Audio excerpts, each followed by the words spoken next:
Today we're down in Winchester. I got a message last night from our Canon rep to let us know that she was able to bring down the sample, which isn't the pre-production, or is the pre-production, sorry, and not the final piece of the EOS M. Now, we came outside because it was sunny a minute ago, and there's a bit of blue sky, but not too much now. So the EOS M, been much looked after, lots of people wanting to see what it looks like and get their hands on. We've been lucky enough to get that. Now, with this being a sample model, it's not the final piece, so not everything on this is going to be how the final product comes out. Currently I've got the adapter mount on here. Now this allows us to put EF and EFS lenses on there. Now I haven't seen the 1855 kit lens which comes with it, but from what I can see on the STM 40mm here, it's very impressive. Inside the Canon EOS M is an 18 megapixel hybrid APS-C size sensor. Now this is the same sensor that's inside the 650D and allows us to have the latest technology inside our camera here. Also, with it being the hybrid, it allows us to autofocus with STM lenses whilst in the video mode. So for all you video guys, or if you're taking a quick snap, you don't have to worry about the manual focusing, which is really useful and has only been seen in the Sony models before they brought out the 650D. So what do we think overall about the Canon EOS M? I can really see where it's going to fit in the market, and I can see it's going to be a popular camera, mainly because it's got Canon written on it. It's always a plus.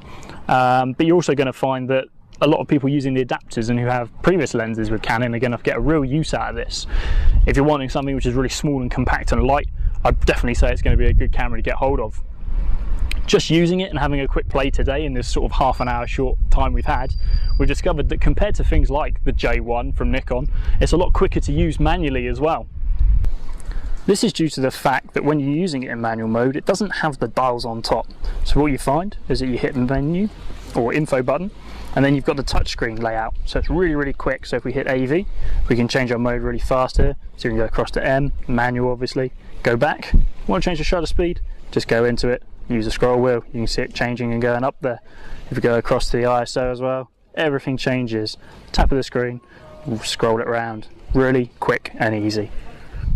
As a small camera goes, it's going to give photographers everything they want from a big camera and a little body. You're going to have the likes of being able to shoot RAW. You're going to be able to get 4.3 frames per second out of it in continuous shooting modes. You've got everything, creative features, creative functions, you've got intelligent auto modes, the video, it's excellent. Now there's no flash which comes with it, it is separate. It's a Speedlight 90EX, and this is a little unit which basically connects on top. Now this is a separate piece, doesn't come with any flash of any sort. But with the hot shoe on top, it is a standard hot shoe to Canon, so previous flash guns like the 580EX2s, they're going to fit on there too. Again, like the 650D, when you're reviewing your images, you can just switch from side to side. Here's just a couple of shots we've taken, really poor shots. It's all about the video today. But what you can see is that you just flick from side to side, almost like smartphones and tablets now, also the 650D, and if you pinch together, it'll zoom out. Tap on the image, you can zoom in. You can see here, here's my colleague, we can just zoom in on his face. It's a really great small camera, really very light. It's under 300 grams, so it's going to be perfect for anyone going travelling who wants something small but high quality images, even in the low light.